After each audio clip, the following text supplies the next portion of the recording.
Assalamualaikum warahmatullahi wabarakatuh. Kita bertemu lagi di channel Inspirasi Oktara. Ketika nama kita sudah masuk ke dalam DTKS, apakah kita perlu langsung datang ke bank untuk mengurus pembuatan rekening dan meminta KKS supaya ketika kita sudah masuk DTKS bisa langsung menerima bantuan sosialnya? Oke, di kesempatan kali ini saya akan membahas hal tersebut. Ya, ini adalah postingan atau pertanyaan dari salah satu KPM yang ingin saya bahas di kesempatan video ini. Mungkin Anda memiliki pertanyaan yang sama. Dan sebelum kita membahas hal tersebut, saya ingin mohon kebijakannya kepada Anda untuk menonton video ini hingga tuntas. Jangan sampai Anda skip, apalagi Anda hanya membaca thumbnailnya saja, sehingga Anda termasuk golongan orang yang gampang gagal paham dalam memahami informasi. Dan sebelum itu, saya ingin mengucapkan terima kasih kepada para subscriber dari channel Inspirasi Oktara. Terima kasih saya ucapkan kepada Anda yang senantiasa membantu mensupport perkembangan channel ini, karena tentu tanpa dukungan Anda, saya tidak bisa lebih bersemangat lagi untuk memberikan informasi terbaru kepada Anda semua. Selamat datang dan selamat bergabung bagi para pengunjung baru channel Inspirasi Oktara. Mohon dukungannya untuk bersama-sama membangun agar channel ini bisa berkembang lebih baik lagi dan tentunya lebih besar lagi di masa yang akan datang. Anda berada di channel yang tepat karena channel Inspirasi Oktara adalah channel yang informasinya, segala hal informasi terkait dengan Bansos ini disampaikan langsung oleh saya sebagai SDM pendamping sosial dari Kementerian Sosial Republik Indonesia. Oleh karena itu, segala macam informasi yang saya berikan di setiap kesempatan video ini merupakan informasi yang akurat sesuai dengan bidang pekerjaan saya sebagai pendamping sosial dari Kementerian Sosial Republik Indonesia. Oke, langsung saja, tidak perlu berpanjang lebar lagi. Terkait dengan salah satu pertanyaan dari KPM, dari masyarakat ya, bukan KPM. Jadi masyarakat yang merasa bahwa datanya ini sudah masuk ke dalam DTKS. Beliau bertanya, apakah ketika sudah masuk ke DTKS, bisa langsung menuju ke bank untuk mengurus pembuatan rekening dan juga penerbitan KKS, supaya untuk bantuan PKH maupun BPNT-nya bisa segera cair? Oke.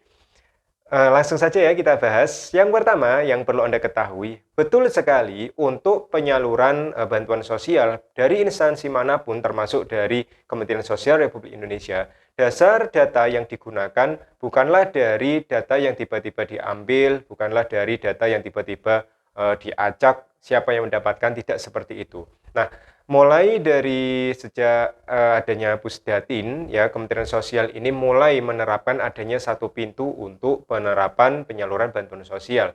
Pintu tersebut adalah DTKS. Nah, DTKS atau Data Terpadu Kesejahteraan Sosial ini merupakan pengelolaan dari Pusdatin yang ada di Kementerian Sosial Republik Indonesia.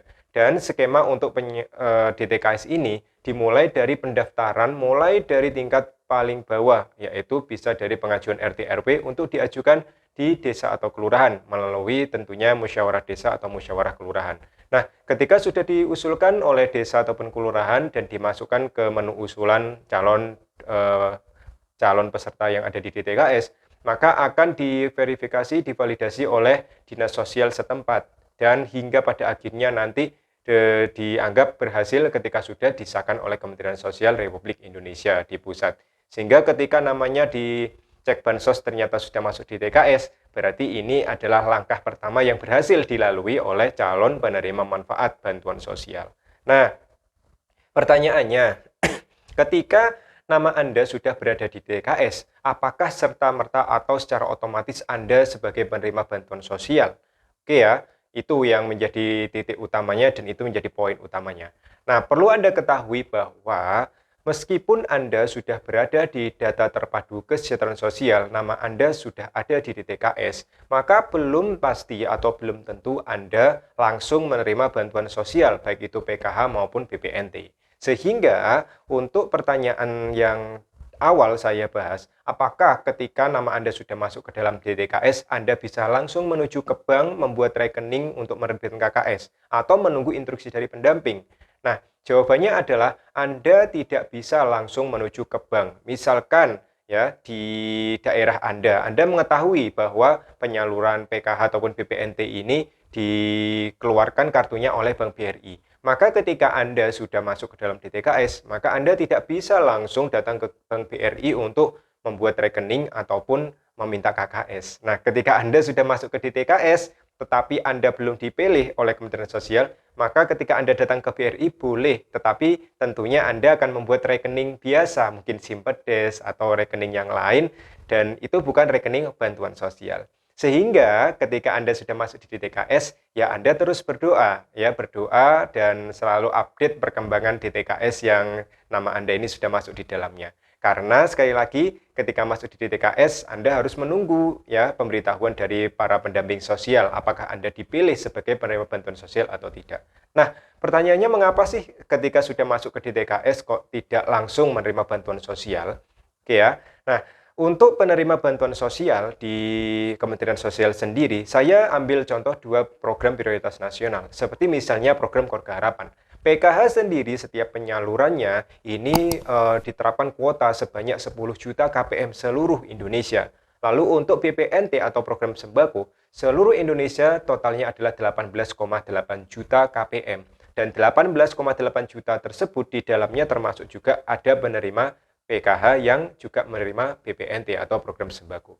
Itu artinya apa? Ketika setiap penyaluran kuota yang diterapkan oleh Kementerian Sosial, misalnya PKH 10 juta dan BPNT 18,8 juta, maka ketika penyaluran kuota tersebut terpenuhi, maka secara otomatis yang ada di dalam DTKS dan belum dipilih, ini tidak bisa ya memperoleh bantuan PKH maupun BPNT. Jadi sistemnya antrian.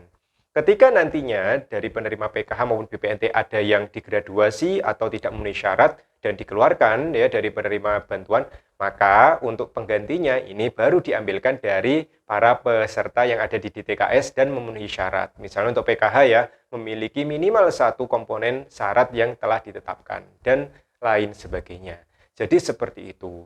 Nah, di dalam DTKS ini tentunya kuotanya lebih besar daripada yang ditetapkan oleh Kementerian Sosial, ya baik itu DPK maupun BPNT. Jika anggap saja PKH dan BPNT ini terpisah-pisah, maka 18,8 ditambah 10 juta, katakanlah seperti itu.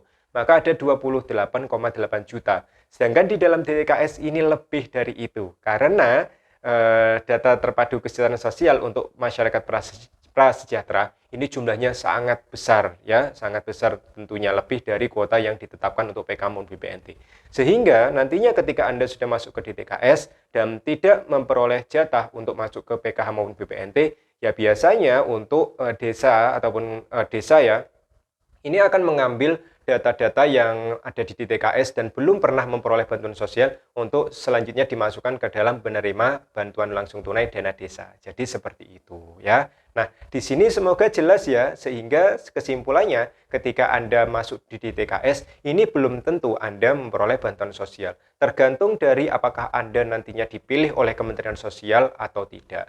Nah, bagi mereka-mereka yang rezekinya menerima PKH maupun BPNT, berarti mereka ini ada di DTKS, lalu juga memenuhi syarat, dan dipilih oleh Kementerian Sosial. Nama-nama yang dipilih ini tentunya akan masuk ke dalam SK penetapan calon penerima bantuan. Misalnya untuk PKH tahap pertama yang akan dicairkan, maka yang cair ini adalah mereka yang dipilih ya dari DTKS oleh Kementerian Sosial, ditandatangani, dimasukkan ke dalam SK dan keluar di data bayar atau SP2D. Sehingga bagi Anda yang sudah masuk ke DTKS, sekali lagi, jika nama Anda tidak ada di dalam SP2D atau SK, maka Anda tidak perlu untuk langsung mengurus rekening, tidak. Jadi tunggu saja sampai ada berita pencairan. Ketika nantinya Anda rezekinya masuk ke dalam SK dan data bayar, otomatis para pendamping sosial akan menghubungi Anda. Jika Anda sebelumnya belum pernah menerima bantuan atau tidak memiliki ATM, maka ketika nama Anda masuk di data bayar, akan ada rekomendasi dari Dinas Sosial untuk menerbitkan ya, untuk dikirimkan ke bank agar diterbitkan nama-nama yang bersangkutan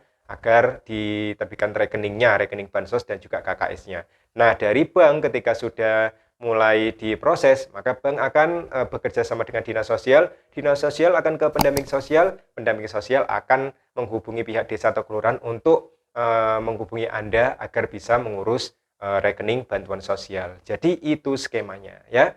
Oke, semoga informasi ini jelas bagi Anda yang memiliki permasalahan yang sama. Terus dukung perkembangan channel Inspirasi Oktara dengan bagikan ya informasi menarik di channel ini kepada siapapun, teman, keluarga, sahabat ya yang membutuhkan informasi seputar bantuan sosial. Terima kasih atas perhatian Anda. Saya akhiri. Wassalamualaikum warahmatullahi wabarakatuh.